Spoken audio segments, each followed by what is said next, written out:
Hello, everybody. This is the Starving Martian, and a week or so ago, I did a review on a figure from the 1999 Mummy toy line based on the Brendan Fraser movie. That one, of course, was Cursed Princess, who we know as a Nox and a Moon, and the curse was her action figure would suck for all eternity. And was not impressed with that one at all. But I do so like the Mummy movies and had faith in the potential of the toy line that I went ahead and ordered another figure. So here we have the Severed Mummy. This is what it's called. This is Imhotep himself in what I like to call Stage 2 mummy form. This is after he's already absorbed the fluids and life essence or whatnot of his first victim, and he's starting to put a little bit of meat on his bones, shall we say? Although clearly he's not yet ready to go out on a date this Friday evening. And one thing I find quite interesting about these mummy figures is they're a lot nastier, a lot gorier than anything you see in the movie. Honestly, I have seen Freddy Krueger figures, not nearly this disturbing. But let's get a look at the Severed Mummy and we'll see whether or not he's better than a Nox and a Moon. In fact, let's put the two of them side by side for a second just so you could see what they look like together. Here's the happy couple. Alright, and as I said, I've had to glue her arms into place because they just fell out all over the place. I didn't glue her head into place because I do like being able to pull it off and decapitate her. But there's the two of them, and yeah, it's a prom king and the prom queen right there. But let's move her out of the picture, and we'll focus on Imhotep himself. So here is his undead head. Still working on getting some lips there. They put this really nasty looking uh, blackish bluish stuff paint on some of his flesh. You can see it mostly on his skull cap there. And when I first opened it up, I was honestly afraid that the figure had gotten moldy. But it's not mold, it's paint, and not supposed to look that way. So good job there. Overall, the details are really good, really well done. As I said, a lot nastier though than you would expect after watching the movie. Looks very raw, very bloody. Huge chunks missing out of this guy. You can see his bones. It's also interestingly missing some digits there. He has like half of a toe missing on this foot. Part of a finger missing here. Naturally, there's this huge gap here, which is pretty film accurate. As far as being a mummy goes, he has lost a lot of his wrappings. He still has some around his crotch, some wrappings on his arm. But like I said, he's just getting his flesh back, and I guess, he's eager to show off to the ladies. Come around back, you can see exposed spinal column there, as well as some exposed screw holes, but that is what it is.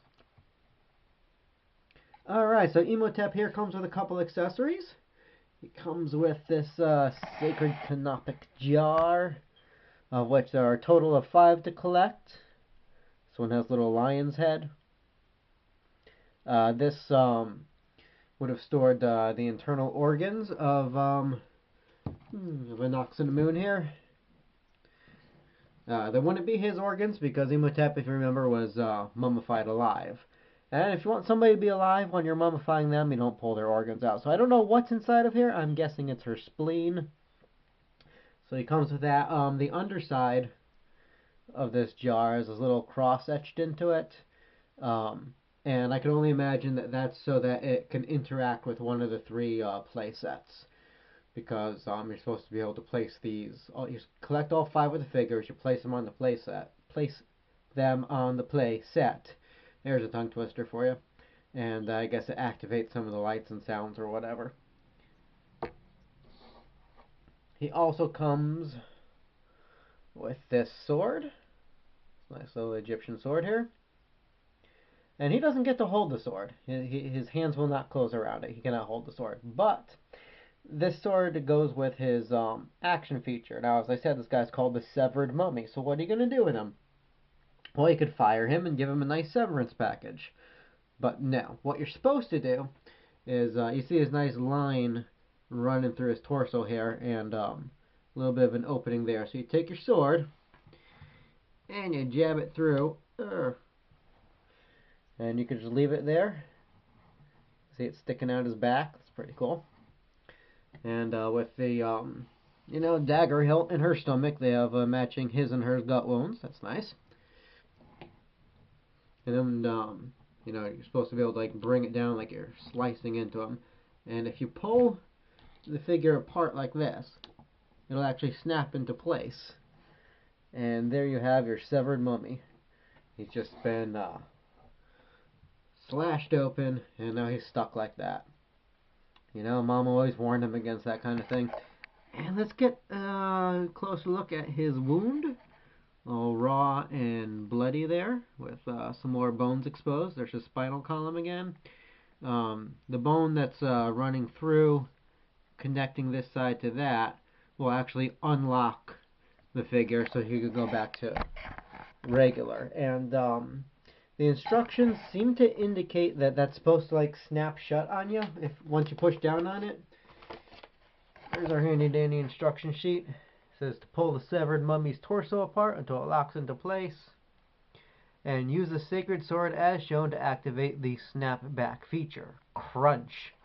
Specifically says crunch. So let's crunchitize me, Captain. Take our sword, push it in on here, and you'll notice a distinct lack of crunching. But it does free it up so you can manually push it back in. I don't know if this was ever more powerful, if there's a spring in there that's supposed to make it snap shut or not, because I didn't have this figure back in the day. And it wouldn't surprise me because, as I said, the spring in the other figure was busted as well. But this one at least doesn't fall apart. The gimmick works perfectly fine. Doesn't interfere with the figure. And so this, out of the two that I've gotten so far, is by far the superior mummy figure. I picked this one up for about $7 plus shipping and handling, which I think is a fair price. Again, I forgot to point out his elbow. Check out that nasty elbow one there. As far as movement of your mummy, his head can turn around, so you could look around, make sure there's no cats in the room. His arms rotate. His legs can swing up a bit, so you can show off the bottom of his feet. Look there. Does that look infected to you?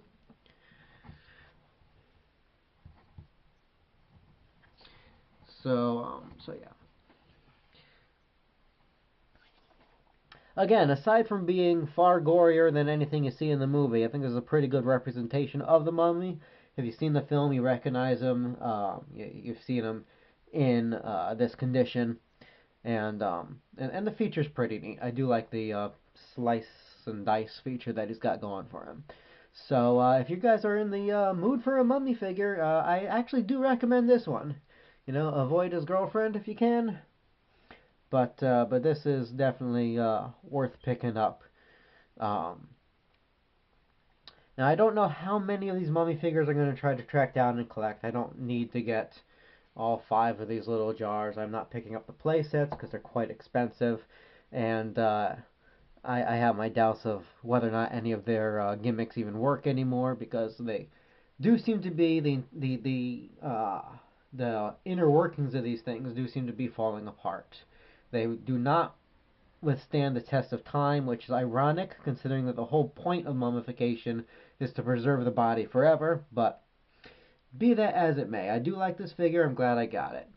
So let me know, guys. I might try another mummy figure or two. Let me know if you'd be interested in seeing that. Until then, though, this has been the Starving Martian, catching up with you guys on this early part of 2018. We'll see you later. Bye.